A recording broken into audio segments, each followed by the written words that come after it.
Ladies and gentlemen, good day and welcome to the Sundrop Brands Limited Q4 and FY26 earnings conference call.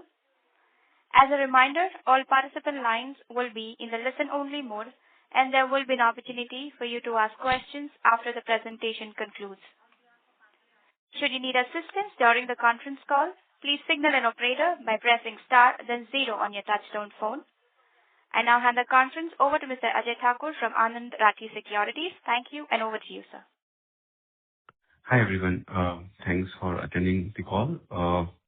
From the management side, we have with us Mr. Nitish Bajaj, Group Managing Director, Mr. Ashish Kumar Sharma, CEO and Executive Director, Mr. KPN Srinivas, CFO. Without wasting much of our time, I would like to hand over the call to Mr. Nitish Bajaj for his opening comment and followed by the Q&A session. Over to you, sir. Right. Thank you so much, Ajay, and good morning to all the participants on this. Good afternoon to all the participants in this call. I will start with the presentation. I hope you have the slide deck with you. For sake of, because we are on audio call, I will keep talking about the page number on which I am so that you can relate to the slide which I am referring to while making my commentary. So I'll move straight to slide number 3. For investors who are joining for the first time in the organization for this call, it's just a brief recap of our vision. So as an organization, Sundrop brand is committed to bringing joyful food experiences to the modern evolving consumers, and we continue to do so by ensuring that we launch innovative, delicious, and more convenient packaged food solutions for our consumers. I'm moving on to slide number 4. A quick recap of our investment thesis. Sundrop Brands, as you know, with the acquisition of Del Monte Food, which happened in February 2025, it has become a larger scaled food platform. And because of the intrinsic nature of the portfolio of categories we are in and the brands we do have a very significant growth opportunity sitting in this portfolio. What sets us cemented on the path of this strong performance? One, of course, the kind of categories we are present in. Each of these categories reflect a very strong growth opportunity, while intrinsically high growth categories with good opportunity to expand both penetration and consumption. And also, they are fairly margin strong categories where we operate. What we do as a management, what we bring on table is, of course, a very strong renewed focus on driving growth of the core portfolio of brands. So when we went into this new journey for Sundrop Brands about a year and a half back, we did take a call to focus on certain core categories, and we are staying invested in a bigger way as we move on the journey for accelerating growth on these businesses. Also, if you look at our channel play, this organization has a very strong channel footprint spanning almost the entire spectrum of food categories. So from Del Monte side, we bring in the presence to a very strong B2B network. From Sundrop side, we bring the presence to very strong B2C network.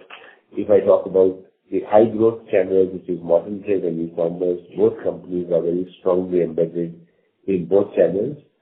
So very strong footprint and very strong claim, fast-growing channel is what we do have in the portfolio. Overall, from a direction point of view, the focus of management is to drive for profitable growth, and hence we are consistently working with a very strong capital efficient approach for our investments so that we keep building scale and profitability together.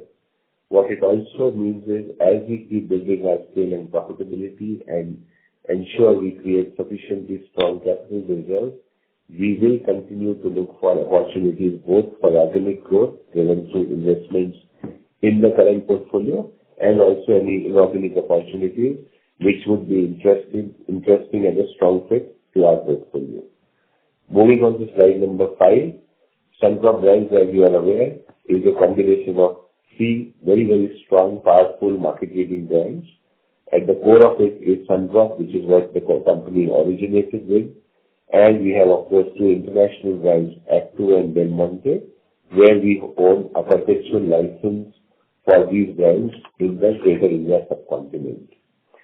Now coming on to results, I'm moving on to slide number 6. So this is, of course, this quarter has continued on a very strong growth trajectory for us. As a business, we have delivered a revenue growth of 11% in the entire total business consolidated for Sundrop and Del Monte put together. Specifically talking about our B2B business, which is unique for Del Monte business, where we have continued again with a very strong growth of 12%. So both B2C and B2B business continue to be on a strong growth trajectory for business. Talking about our emerging channel footprint, which is our e-commerce business, again, a very strong growth of 26%, driven by increased investments going into this portfolio. So that also continues to shape very strongly for our business. What you will see in the presentation ahead, that advertisement investment looks to have fallen down, but from real perspective, for a like-to-like comparison, we had a flat quarter on the investment side. Why it's important to see in a different context is because we really started our aggressive investment journey from quarter 4 of FY25. So after the new set of promoters came in onto the business, we have started investing very strongly on the portfolio from quarter 4 of last year itself. So on that base, the advertisement investment is flat, but intrinsically, if I look at from our overall investment strategy, we continue to spend close to 5 to 6% of our top line on advertising, much higher than what we were doing, let's say, a year to 2 years back. So the direction of investment continues on advertising and driving the growth of the business. We have talked about this in the previous investor meetings also, about the entire efforts which are going on ensuring efficiencies, costs, takeout sitting in the consolidated organization. Very happy to state that this journey has moved even further forward, and we had a significant gross margin expansion of close to 4% in this quarter versus same quarter last year.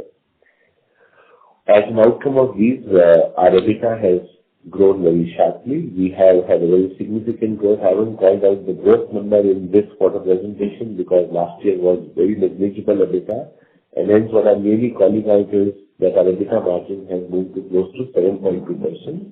Just also for clarification, this is EBITDA margin reflecting net of one-off spends and also the ESOP expenses, which are non-cash expenses in nature. So that has moved very strongly, and overall our EBITDA for the quarter was close to 28 crore, excluding ESOPs and one-off expenses. Moving on to full year, I'm on slide 7. Full year 26, very similar performance, 10% growth at a consolidated level, 11% growth in our B2B business. E-commerce growth was stronger at 35%. Overall, we invested close to 18% expansion in our advertisement expenses, which is ahead of what we are driving in terms of growth. So we continue to drive ahead of our investments for driving accelerated growth. Overall margin expansion for the year stood at 270 basis points. What is important is that as we have gone through the year, we have seen consistent margin expansion, and hence our EBITDA also has consistently moved forward. Our EBITDA overall in the year has grown by close to 96%, and at the end of full year, our EBITDA again in context of net of one-off expenses stands at about 5.7% of top line. And this is a significant expansion of EBITDA from what we had a year before. Moving on to slide number 8, overall if you look at Sundrop and Del Monte put together, Sundrop accounts for 57% of our revenue, Del Monte accounts for 43%. We are seeing very strong growth in both organizations, and we have also seen growth acceleration, specifically in Sundrop. If you look at, our growth has moved upwards from 5% last year to 12% in FY26, and quarter 4 has been even ahead at about 14% growth. If I do the same context for Del Monte, the larger year has been at a very stable growth trajectory of 9%.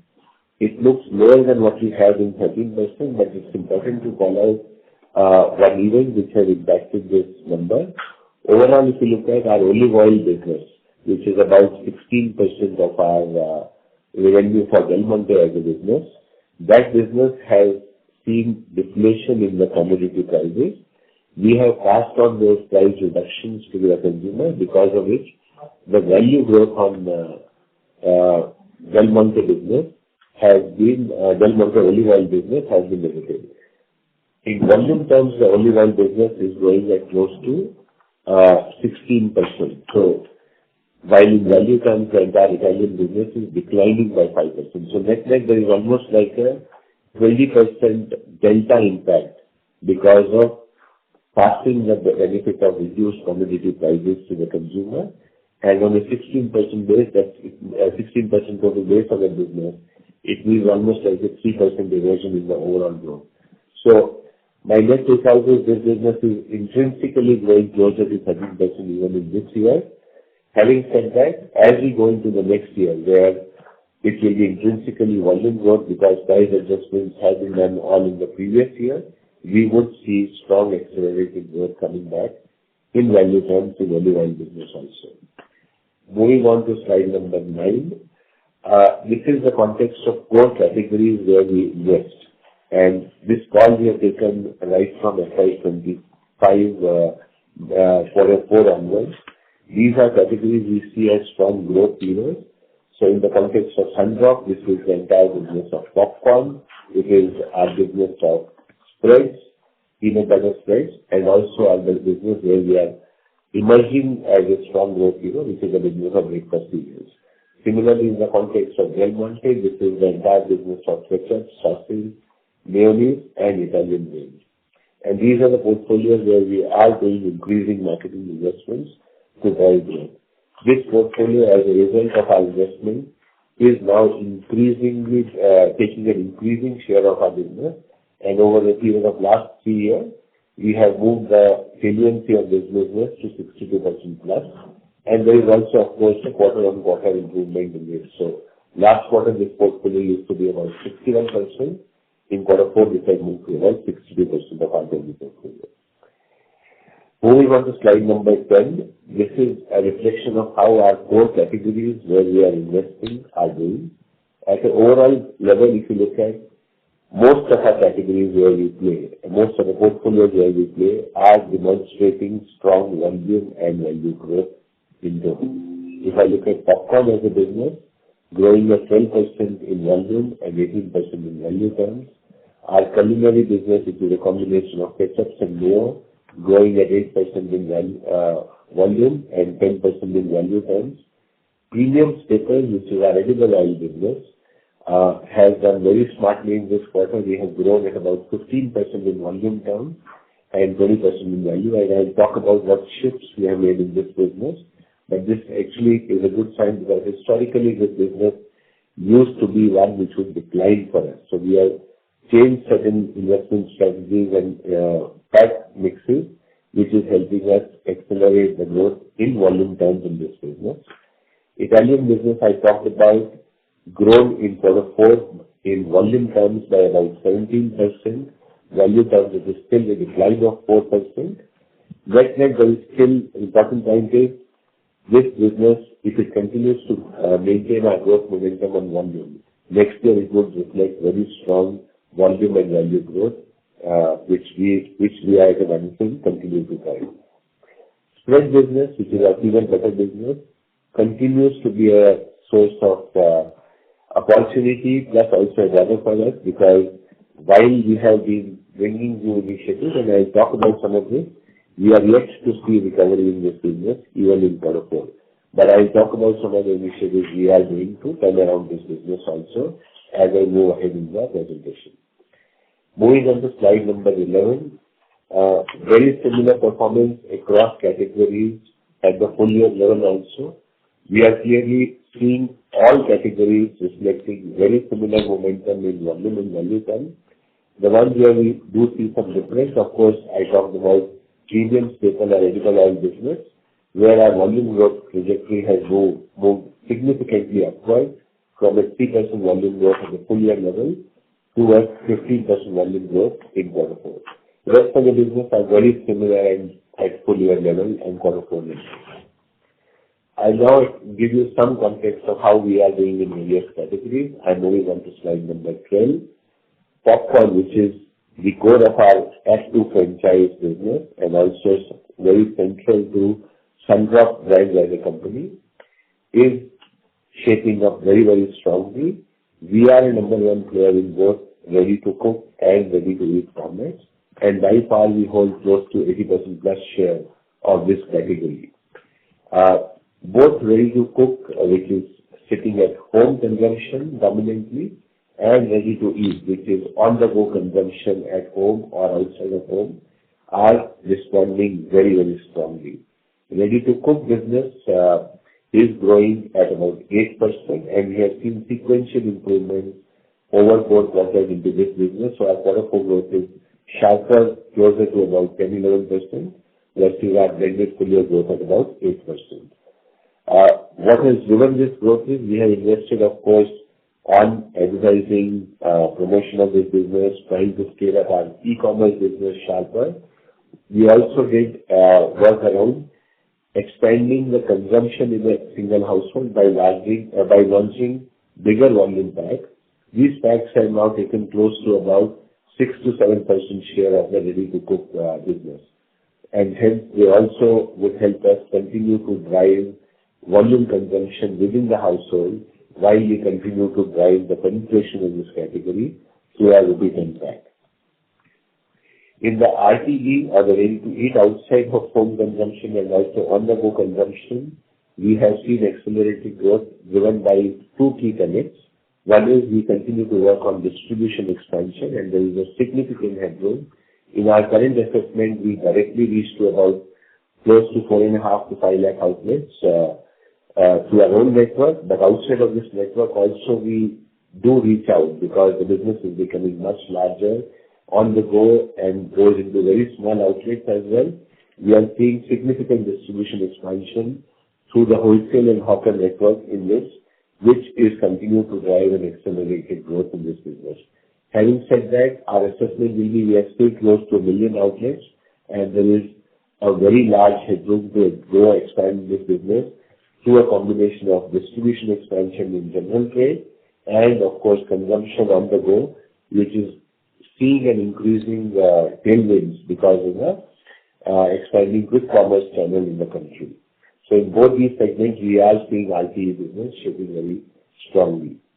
We continue to innovate, bring new offerings in this category, especially in the high growth RTE business. We did launch 2 new flavors in this category. One is salty and wasabi, and of course some more variants which got launched during the full year perspective also. In addition to that, we are also building our nachos business by taking it for a wider distribution footprint through the launch of rupee 10 pack formats there. Moving on to slide number 13, our premium staple business. I talked about that we have seen strong volume recovery in this business. Some of the key tenets which are driving this shift. One is we have taken a position that we would play this portfolio as one where we would want to at least protect and drive our volume efficiency. And in that context, we had done some smart new price point based packs. So historically, we are a premium player on a per unit price basis. We did launch some new grammage, lower grammage, price point parity packs in quarter 3 in both our super light and also in our franchise. And those have started to shape very well for us in the business. We are also looking at distribution gaps in this business. In some places, because of our premium positioning, we had lost out on distribution. So there is a renewed focus on distribution expansion on this portfolio, which is also helping us. Third is in the area of entire e-commerce portfolio, where we are now investing also on edible oil. So historically, we were not really investing. On e-commerce portfolio, we are now specifically investing on this business, and that is also helping us grow back this business. In addition to that, we are also building our other play in this business. So you would be aware we also have a oats business sitting under Sundrop and also a breakfast cereal business sitting in Sundrop brand. Both of these businesses are seeing increasing traction. We are using e-commerce and modern trade as a channel to drive our growth, and we are seeing this business also shaping up strongly in the emerging channels. Some new launches in this category in quarter four. We launched a masala oats with millets as a new category, as a new play in this oats business. Similarly, in sweet side, which is high protein segment of oats, we launched a high protein chocolate oats in quarter four. So these are new introductions which should also help us expand our franchise and growth on the Sundrop entire food platform of Sundrop business. Moving on to Sundrop peanut butter, I'm on slide number 14. This business continues to be under pressure in modern trade and e-commerce.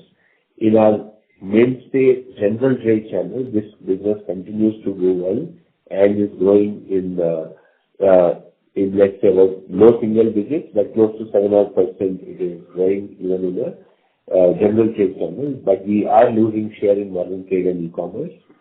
What we have started to make shifts around is we are doing increasing innovation focus in this category. This category has seen emergence of high protein variants. In quarter 3 and quarter 4, we did launch, specifically in quarter 3, we launched 7 new variants in this, which we have started to expand presence and investments in quarter 4 of this year.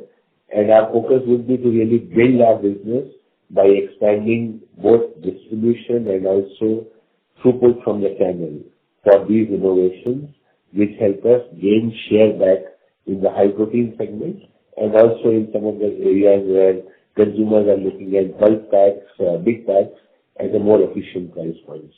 So those are the two segments we are specifically targeting for peanut butter, and this will continue to going further. And we are very strongly confident on making shifts in this business in the period ahead. I'm now moving to slide 15, which is on the Del Monte ketchups and mayo portfolio. This business, of course, sits in both B2C retail side and also on the B2B side. Culinary is, of course, the biggest category of Del Monte as a business. We had a very strong year. We grew at almost like 11% in this business, fundamentally driven by very strong volume growth of this category. So we are still in the phase of, I would say, expanding, gaining share in this category, and we are focused on strong volume growth, and that benefit is reflecting in a very strong performance both in volume and value terms in the year for this business. And this business has grown across channels, so it's a holistic growth across food services, organized retail across e-commerce, and also exports. Food service also, we had, of course, some new customer acquisitions and some line extensions in the mayo portfolio. We also have an export business sitting in Middle East, where we supply some of our culinary products to key accounts and like Pizza Hut, etc. And that business also has been growing strongly for us. Overall, if I look at this business tenets, we will continue to drive volume growth through a combination of expanding this business in both B2C and retail and B2B sides, and also continue to do innovation. So our focus for the period ahead will be to also bring in new and grow in some of the additional franchises within the mayo side of business, where we did some new pack introduction at a mass price point, and these price points would help us get better distribution, deeper distribution, and accelerated growth for our business. I'm now moving on to slide number 16 on the Italian business for Del Monte. This is a combination of our olive oil, pasta. Dominantly, these are the two main categories. We also have, of course, dried olives in this category. This business, as I talked about, olive oil has seen significant, on the commodity side, the prices of olive oil have come down significantly. We did pass on the benefit of price reduction, the cost reductions to consumer, while maintaining our margin. So our margin profile has been consistent and stable on this business. These price reductions were purely in line of competitive intensity. We did pass on to the consumers, maintaining our margins. Outcome of that is we have had a very strong volume growth, and intrinsically, as I talked about, we are driven on driving the volume in this category because all of these categories where Del Monte plays are fairly high growth potential categories per se, and also even from share perspective in some of the categories like culinary, we have a significant headroom for growth. So our volume responded very strongly. Though on the value term, we have a year where value growth was negative, but fundamentally the premise is to grow volume in this business, and that has been delivered very strongly.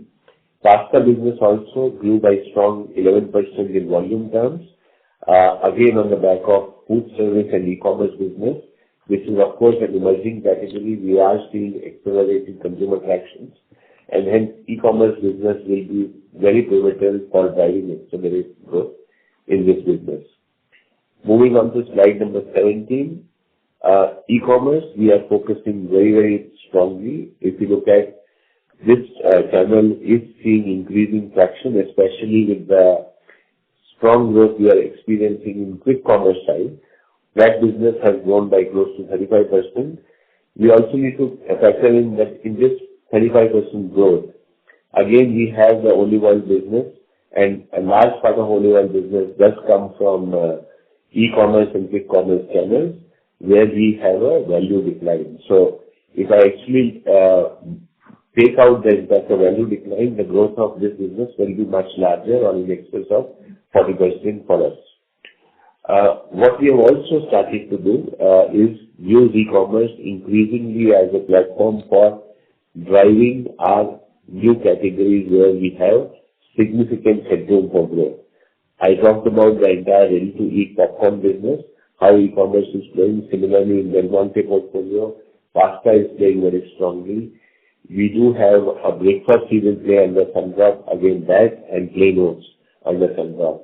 Both of them are being increasingly leveraged to get a better foothold in the category, and our experience is very strong in the last full year, where we have seen accelerated growth and very strong growth in new emerging categories. What it sets for us is it establishes certain new categories where we can then play increasingly in the rest of the channel, which is modern trade and general trade, once we establish the base of this business in e-commerce. Moving to slide number 18, this is on the marketing spend side. I have talked about it, that on the face of it, Q4 looks like that there is a reduction in marketing spend. But what I would want to call out is there is a reclassification of visibility spends of close to 6 crore in a single quarter, which is actually for the full year we are doing that reclassification in line with the guidance we have from IFC on how to treat visibility spends in trade. So that reclassification has been done in a single quarter. If I remove the quarter, the other quarter impact, which is actually getting reclassified, we actually had a flat marketing investment, and at the base of the organization, in Q4, we still have a very strong marketing investment. Overall, for the full year, of course, we have increased our marketing investments by close to 16%, close to 18%, and that has been also driving our growth in core categories where we are investing strongly. Another area I have talked about it earlier also, which I'm on slide number 19, is entire Salesforce automation, which we are doing in Sundrop brands. Sundrop brands, you are aware, covers almost like 475,000 outlets directly through a combination of our own dedicated field force, which covers about 375,000 outlets, and also shared field force sitting through our distributor network, which also covers another 100,000 outlets. So this entire dedicated field force, which is exclusively covering retail for us, we have brought this entire field force on a Bizom platform where we have entire mobile-enabled ordering and sell-ins to the trade, plus also tracking of visibility, etc. So entire retail execution is now being tracked on a mobile app and being delivered on a mobile interface. I'm very happy to state that we have been able to bring entire dedicated coverage which we have now on this app. What it means for the organization is now we are building a much stronger visibility of our high throughput outlets, much stronger visibility of lines sold per outlet, stronger visibility of frequency of ordering, range we sell in each order. And this is really going to be next phase of us, where this intelligence will be used in two ways. One is how do we expand the productivity of our entire field organization, and second, given that we have two organizations, Sundrop and Del Monte, and today both of them are on the same mobile interface, same platform, we are also creating an opportunity to have an optimized coverage for outlets which are low throughput, versus having a dedicated coverage for outlets with high throughput. So this would really pave way in two ways for us in the year ahead, where we'll start having a more optimized coverage and also expanding the efficiency or throughput from the outlets where we currently get certain businesses. Moving on to slide number 20, we have been talking through the year gone by that there is a very, very high focus on ensuring that we have much stronger margin profile in the business. So we have looked at all our costs very strongly through the year. We also worked with some external partners over quarter 2 and quarter 3. And all of those programs, led both internally and also to external partners, have helped us deliver significant improvement in our margins, driven primarily in the area of manufacturing costs and logistics. So if I look at a full year, we have delivered close to 300 basis points improvement. If I look at quarter 4, this is close to about 421 basis points improvement. So sequentially also we have moved up in margin. What you may notice here is that material margins improvement has come down in quarter 4. This is primarily because we did see inflation in edible oils in quarter 4, and that has impacted material margins slightly adversely. But we have, of course, passed on those increases to consumers, so this is only a transient impact. Going forward, you will see the margin improvements coming back because all of this has been passed on to the consumers in the period of end of March to April. Moving on to slide number 21, we have a significantly high focus now on innovation. We did almost like 70 plus launches in the last year, and these have given almost like a 4% of overall sales for us. We are seeing very strong traction on new products as a future source of growth for the organization. Next two slides theme are on reported financials. Because they are not comparable, I'll move straight to slide number 24, which is comparable financials, where we have taken Del Monte financials for the full year, for the full quarter and full year for a like-to-like comparison. You would recall our Del Monte business was integrated consolidated into reporting for Sundrop only from February 2025, and hence reported financials are not comparable. But what you see on slide 24 is our performance for the quarter. So very clearly, growth, strong momentum, 11% growth. Margins I have talked about more or less very similar margin profile at a material cost level, but significantly enhanced margin profile by taking a very strong improvement in our other expenses, which is where our manufacturing and logistics expenses, and also our SG&A dominantly sits. Advertising I have already called out. While it shows negative, but on a real basis it is flat investment, and it is close to about 90 odd crore investments we have done in this quarter for building our brand. So our investment profile remains at about 5 to 6% of top line in the business. As an outcome of this, EBITDA, I'm happy to share that taking out the one-off expenses, which is around, in this quarter, it is primarily around wage code bill and also the ESOP expense, which continues into this quarter also. Our EBITDA is at 7.2%, significant improvement from last year. Absolute number also again a significant improvement from last year. And also this is something which you could see as a stable base we have built now for the organization today. So I would say 7% is, let's say, a new base which the organization is coming towards. If I do the same assessment on slide 25 and on slide 25 for the full year level, we have, of course, grown 10% on top line. Our margin, as I have talked about, for the full year stands at about 5.7% of EBITDA. And our advertisement expenses have been at 18% growth over last year. So clearly, as I speak about these numbers, we have seen consistent improvement in our margin profile as we have moved through the year, with the exit quarter four numbers sitting close to 7% of EBITDA for the organization. And now on last slide number 26, it's a quick recap of why this portfolio is very attractive. I'm just summarizing it for all of us. One, of course, very strong brands play in a food business which is very attractive, high growth business. There are all consumer megatrends which are driving the consumption of packaged foods in the country. We, of course, have very strong brands which play in the high margin, high growth category, and we do have a very strong headroom for growth, both even in terms of expansion of the category where we occupy a leadership position, and also in the area of share gain in categories where we do have a very strong brand, very high quality product, but today the share is much lower and hence a significant headroom for share gains. And we would do this through investing ahead of curve on media, and also making sure that we leverage the complementarity of the two set of organizations, which is Sundrop and Del Monte, from both our sales or channel footprint point of view, and also leveraging our manufacturing and procurement strength to drive efficiency on the business.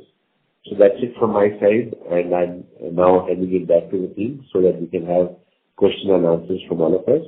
Thank you so much. Thank you very much. Ladies and gentlemen, we will now begin with the question and answer session. Anyone who wishes to ask a question may press star and 1 on their touchtone telephone.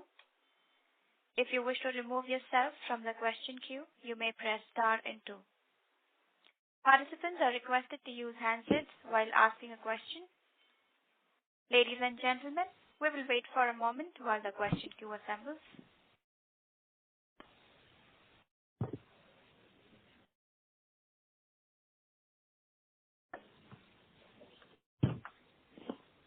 We take the first question from the line of Shirish Pardeshi from Motilal Oswal. Please proceed with your question. Hi, sir. Good afternoon, and thank you for the opportunity. Sir, I have 3 questions. Starting first question, over 1 year, we have done the integration of 2 businesses. So this 10% growth, what we have got, what is the journey today? Have we completed the entire integration? Because we were saying that the 2 businesses are completely different, but they complement in terms of B2B and in terms of B2C. So what benefits we have extracted and what is the strategy going forward? Okay. Any other question also, Shirish? Yeah. My second question is on the popcorn. I think the growth in ready to eat is humongous. So I just wanted to check upon 2-3 things. What is the distribution of RT ready to eat, and in the overall popcorn business, what is the contribution of ready to eat? Of course, flavor strategy has worked, but what else can happen in this category? And third, on the margin front, now we have stabilized, but I think there is also an angle that 5% GST rationalization has happened. The industry has got a lot of tailwind. But similarly, we have our palm oil, which is rising, and there is a packaging cost because in a small pack, the packaging cost is much higher. I would assume that it would be about 10-11% for us as a percentage of sales. So these 2-3 cost items are going to go up. What is the strategy to maintain or improve the margin? Sure. Right. So thank you, Shirish. I'll go one by one. I'll start with the first question, which is on integration. Right now, in the last full year of journey as a consolidated organization, we have focused on getting efficiencies on the business on a standalone basis. We have not really done any integration of the business. Only marginal movements have happened, and I can talk about some of those, but at a fundamental level, the two companies continue to operate independently. The area where we have started doing integration, one is in the back end of CFA network, the two organizations ride on. And that's one area we have picked on. Second, we also did one experiment which started really in Q4, where we started leveraging Sundrop wider distribution reach for using for driving the distribution of Del Monte ketchup and culinary mayo business in the general trade. So these are the early signs which we have seen. Right now, the two organizations continue to operate independently. Where we have been able to drive efficiency is purely on the area of standalone, the way the organization had our manufacturing footprints. We were seeing increased scale of business, of course, in some areas, but our cost structures were not sufficiently challenged. So we have done a significant assessment of our manufacturing costs. How do we improve our line efficiency? How do we do better production planning, etc. And each of them has driven our efficiency. Similarly, when it comes to selling our end consumer, which is through a network of CFA, how do we improve our primary freight costs through use of reverse auctions, etc. There have been significant work done on those areas. And that is what is driving improvement in efficiencies or margins of close to 4% for the business. Growth you asked me about. So as of now, these growths are dominantly standalone growths of the businesses because using each other's strength has not yet happened. I also talked about the fact that we did our entire sales field force on Bizom app. This is a very critical pillar for us to get into a journey of leveraging the distribution strength of two organizations without creating any kind of integration losses. So today we are in a place where we are starting to understand the entire coverage of two organizations and be able to compare them, because the entire field force today is on a mobile app and we have an outlet by outlet understanding being developed for what is the potential of each outlet in each of the businesses.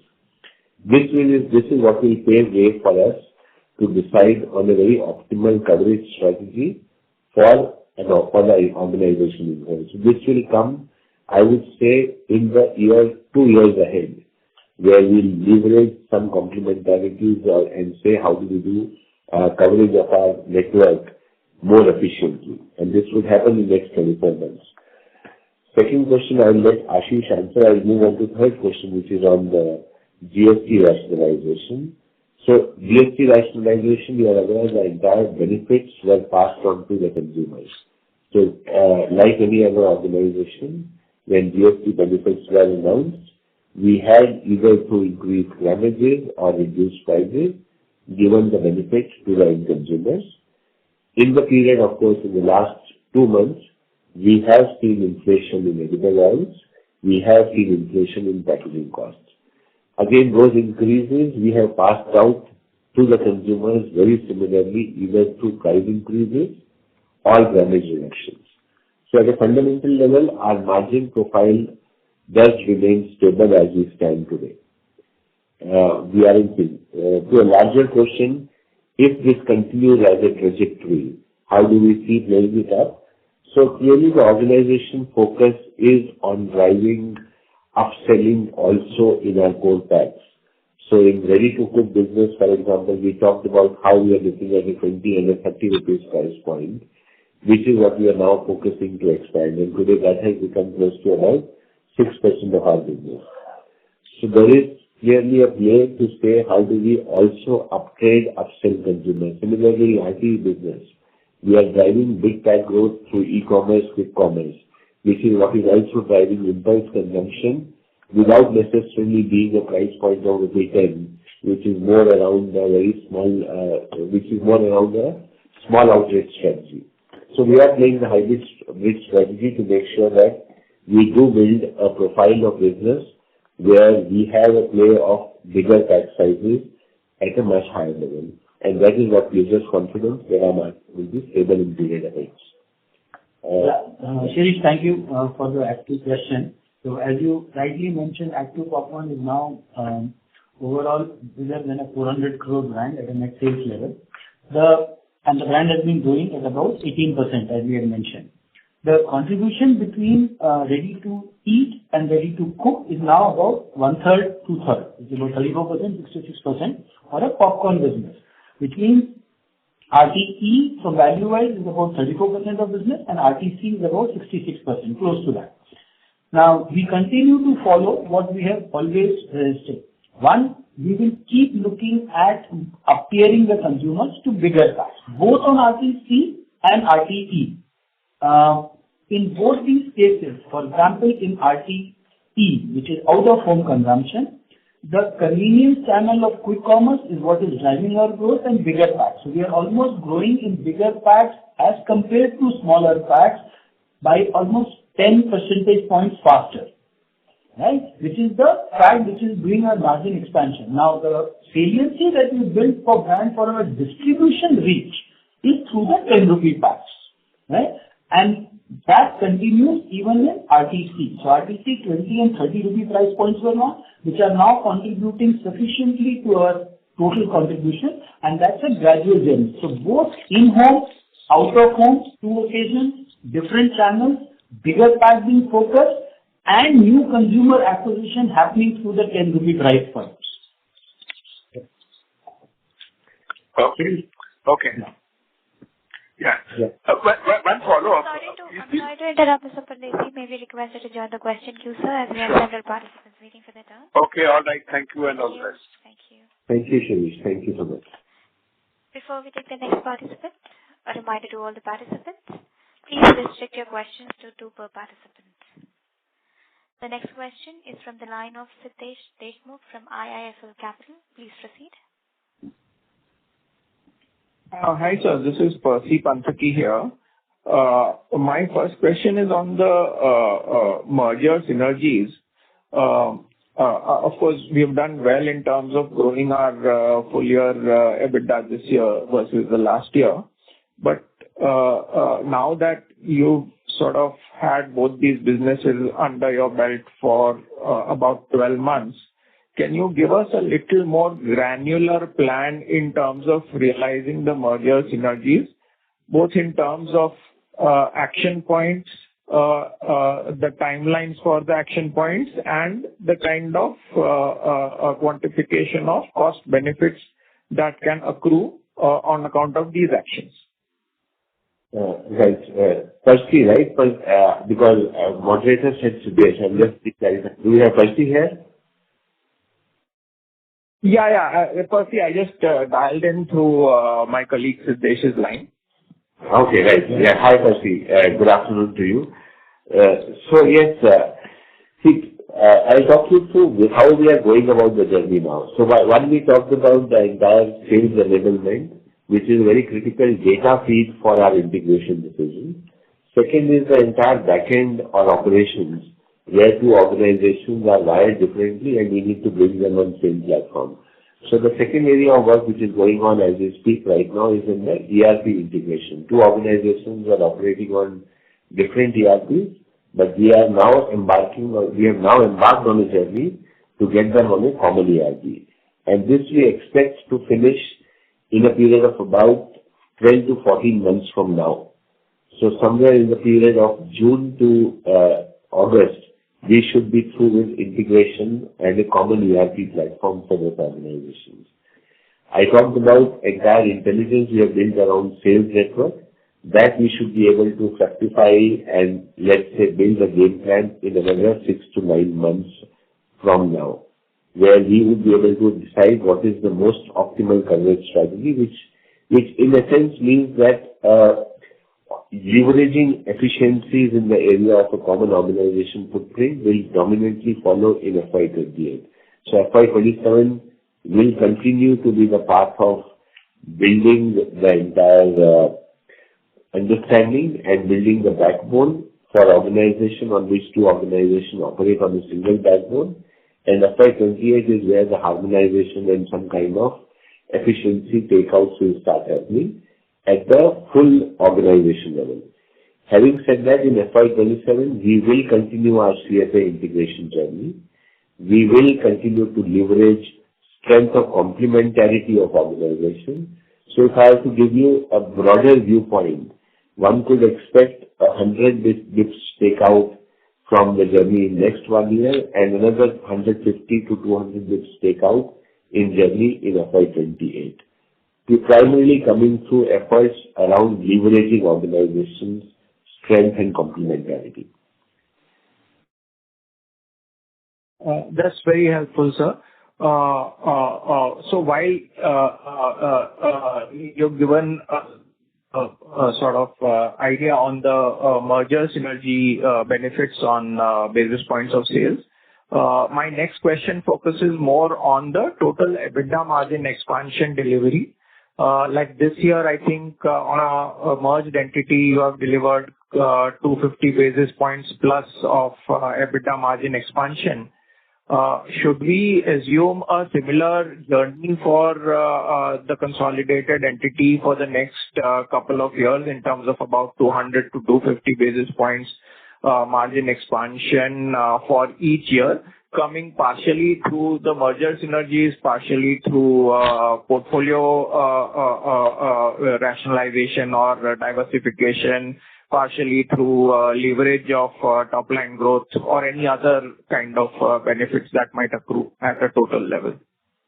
Yes. So firstly, yes, I would say the range would be between 150 to 225 odd basis points. In that range, one would be coming. As a management, we will be coming in that range. So somewhere close to 200, that could be a little plus minus, let's say 25 to 50 bits here or there also possibly. But the endeavor is to get into that kind of. Understood. So by this math, can we say that by FY29 you will definitely be in a double-digit margin territory, which is 3 years from now? Yes, that is the intent. Yes. Understood. Secondly, on the two problem categories, which is the Italian and the spreads, what are, if you can just help me very briefly, what is the problem due to which these categories are declining?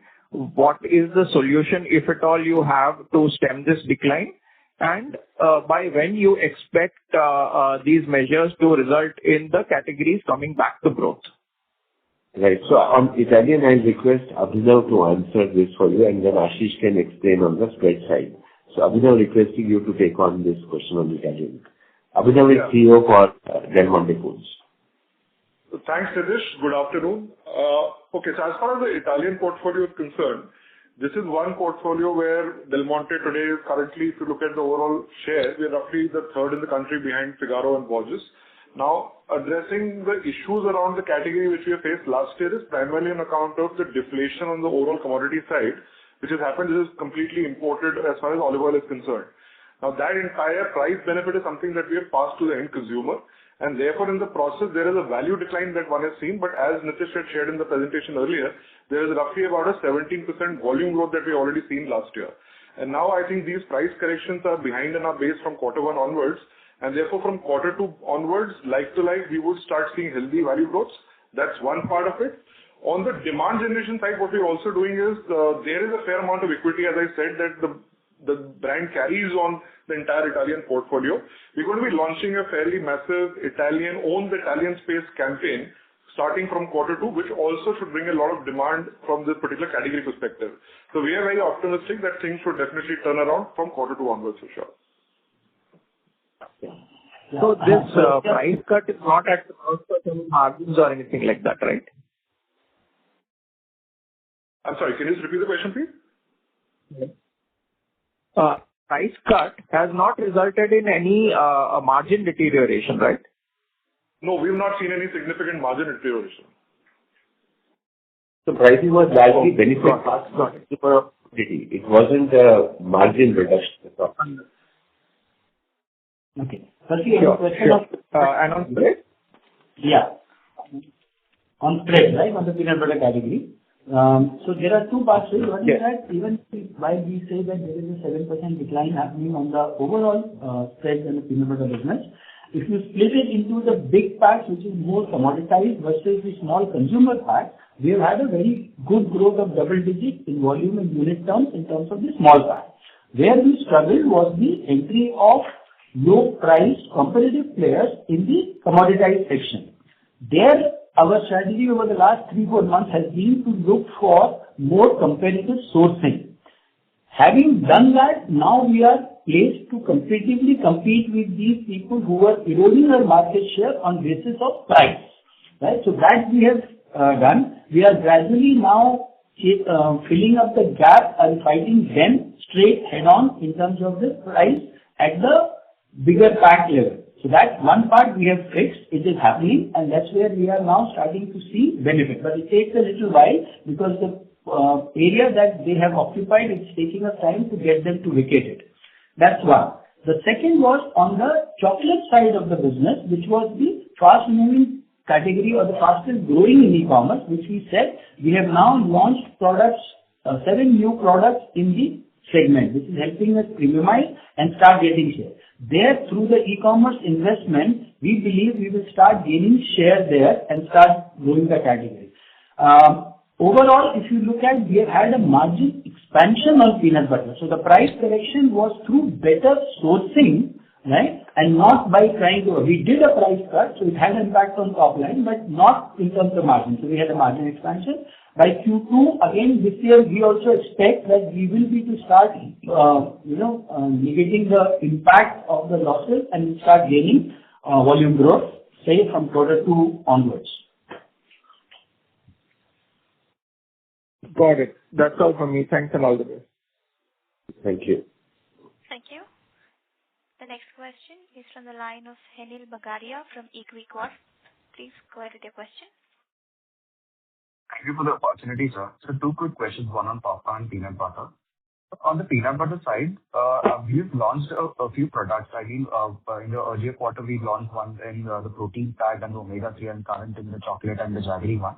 So these products are actually still there in the market by some of our peers like MyFitnessPal or Alpino. So how would you price the product? Because I think so on the Q3 that we had launched, we had priced it a notch below our peers. So what is the kind of sales traction that we are seeing there, and is there a similar strategy are we going to replicate on the new launches?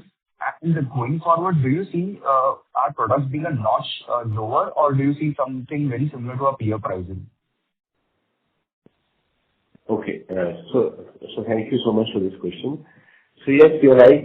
We had seen impact on the side of high protein segment with new players coming in and building the category on the promise of high protein. We have bridged the gaps on that side and launched these products in Q3, and they have been in the stage of listing. So generally, to get an initial traction and initial momentum, even if you look at players like MyFitness and Concall, which you mentioned, they do give some kind of discounting. We have also given that to build some kind of initial momentum and trials. The entire focus is to get a trial. Our product is very competitive. Our product is actually a shade better, I would say, in terms of protein delivery versus competition. So we have also tried to improve the product profile in terms of protein delivery, etc. And what you see today right now is possibly more to get initial trials and entry of consumers into our brand promise of high protein. We were never in the position or space of high protein historically. We were always in the position of family tablespread consumption as a strength and immunity builder. So getting into the protein segment, we are giving some kind of incentives for trials, but this will be primarily to get trials into the category. Our larger play would be to ensure that this category remains or retains the premiumness which consumers are today willing to pay. So it's more a transient strategy, not a longer term play to play in that dimension. And of course, there are media investments in both in digital media and also on performance marketing investments on the channel, which are going behind this portfolio to make sure that we also attract newer users and also, of course, the current protein users in the category. On the popcorn side, we've got a range from 10 to 60 bucks with average about 30-35 rupees, and you said that that is actually bound to go up as the larger packs increase. So since we have also launched the Caramel Bliss and the cheese flavor that is to compete with some of our peers in the market, which obviously sells at a higher price, even there we have downward priced. I probably that is because it's an introductory range. So how do you see the number of the average price that will go up from 30-35 to, I mean, what number when you are aiming at a double-digit margin? And also, if you could also mention some things about the Snacko brand, because we could leverage a lot of things out there in the dairy-free side, especially, I mean, even in the peanut butter, which is a very saturated market, we can get into peanut snacks, which we do have, but more on the peanut energy bar or high protein bar or something of that sort. If you could also give a macro overview out there. And in this entire gamut, how do you see the QC-EC mix with the GT going forward? And in the fitting spends, how do you see the marginal spends towards our new brand initiatives and new product initiatives there? Yes. So I'll just add a flavor to your comments on popcorn. See, popcorn, we actually enjoy much better margins on bigger packs. So today, while you may see on certain packs, we seem or appear lower than competition, but clearly our value addition in margin from the price points where we are today prevailing also is very, very strong. Our entire focus, honestly, is on building the category. We are today, as a popcorn player, we are doing a fair pricing. Of course, bigger pack, as I said, enjoy bigger margins also, but endeavor is to really drive on the consumption of popcorn category. So we are really looking at RTE popcorn as a category building thought and not necessarily as a thought to say, can I take the price ladder up? We will take the price ladder up by launching newer variants and newer products. So in our period ahead, you will see more innovative flavors and offering coming in, some of which will also take the price table up for us as a business.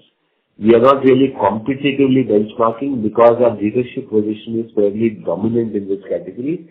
Our thinking is driven by expanding categories and really looking at competition, which is operating in pockets, really not a mass player or a mass competition or a widespread competition for us.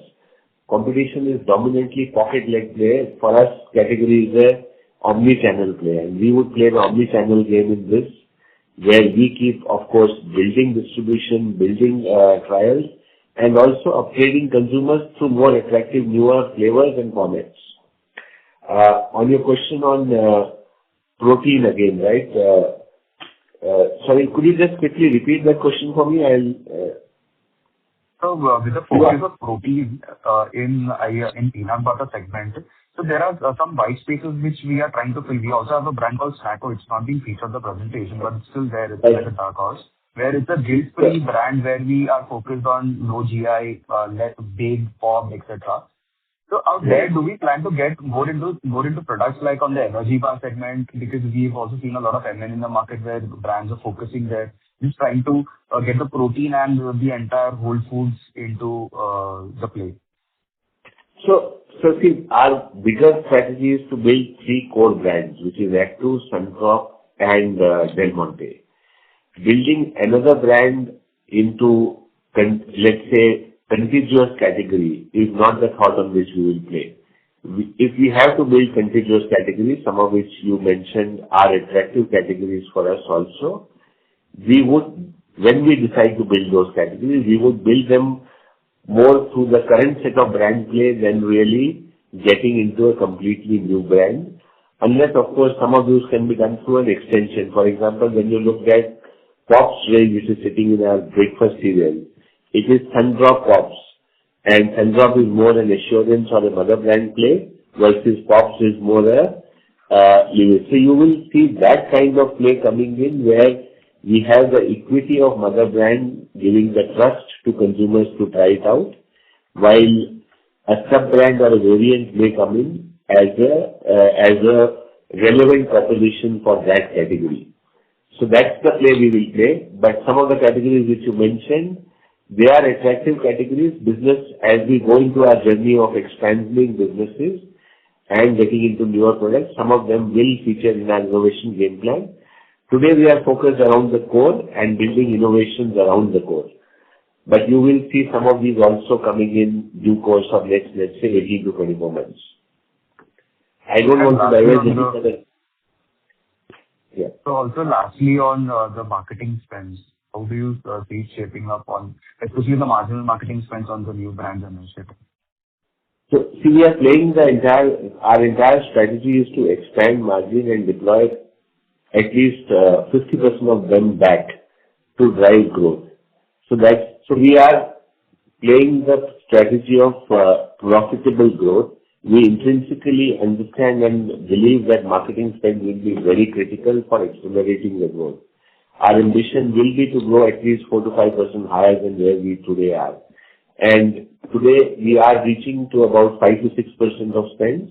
In a longer play, I would want to be sitting at around 8 to 9% of spends. Of course, when I look at on the relevant category portfolio where we spend, this will become a double-digit spends from the portfolios where we spend perspective. And that to me is a direction on which I would want to go. So we would create margin expansions going forward, deploy a reasonably large part, maybe 40 to 60% range of that margin expansion back to acquiring consumers and back to growing or accelerating our growth from this. So that's the play you would see from us as a business. So you would see marketing growing ahead of our top line growth and potentially over next 2 years get to around 8% of top line as an organization, while on the categories where we invest, it may be sitting in a double-digit number. Thanks a lot for the opportunity, sir. For the Sorry to interrupt, Mr. Hinil. May we request you to join the question queue, sir? We have several people waiting for their turn. Yeah, thank you so much. Yeah, thank you. Thank you. Ladies and gentlemen, due to time constraint, we are taking the last question for the day from the line of Pritesh Chheda from Lucky Investments. Please proceed with your question, sir.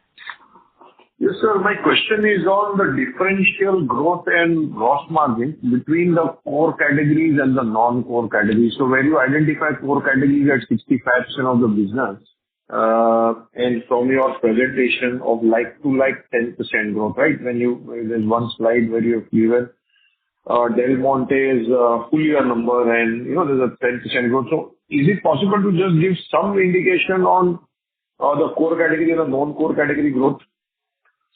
Yes. So broadly, I will say if you look at most of our core categories, all of our core categories are sitting in food as a platform. And one of our large categories, which we haven't called out in the core, which is edible oil, which is sitting in a space which is commodity in nature, right? So if I look at our margin profile of our food business, our gross margin profile will be close to around 25% as an organization, and foods will be about 4 to 5% higher, and edible oils will be about 7 to 8% lower than that. That's the way to look at it. In foods, we also have some categories which are not core, but margin is not very differential. Margin is still in the range of 28 to 30% range in most of the categories there. So you said that from the gross margin perspective, company level is 25%, food is 30%, and edible oil is 20%, right? That's how I have to read it. Yes. Yeah, and just as a clarification, our gross margin definition excludes, basically it excludes material costs, it excludes manufacturing costs, and it excludes freight and logistics also. Okay. And on the growth side, aggregate core categories, which is 65% of your business, would have grown at what rate in value and volume? So this year, our growth on core categories will be about 12 to 13%. Why it's not very different, let's say, is because oil has also done reasonably strongly this year. Though, of course, oil growth was dominantly a price growth, except, of course, in Q4, where we have also seen strong volume growth in the edible oil business. And this 12-13% value and volume will be how much in that? So I think each category has a different volume profile. We had given the flavor of volume versus value in each, so that you have in the data which we have already shared. Okay. But dominantly it is range of 8 to 15% volume growth between various categories. So Yeah, it is I hope that. Hello. Yes, we are there with you. Yeah. This answers my question, sir. Thank you very much. Thank you so much. Thank you. Thank you. Sorry, if there are any more questions, I would request participant can reach out to Kavita, our company secretary, and we would be happy to get back to you with our answers. We understand on paucity of time, we may not be able to take all the questions today, but thank you all for being there. And any further questions, please do reach out to us through our company secretary. We would be happy to engage and answer your questions. Thank you, sir. On behalf of Anand Rathi Shares and Stock Brokers, that concludes this conference. Thank you for joining us, and you may now disconnect your lines. Thank you all. Thank you so much.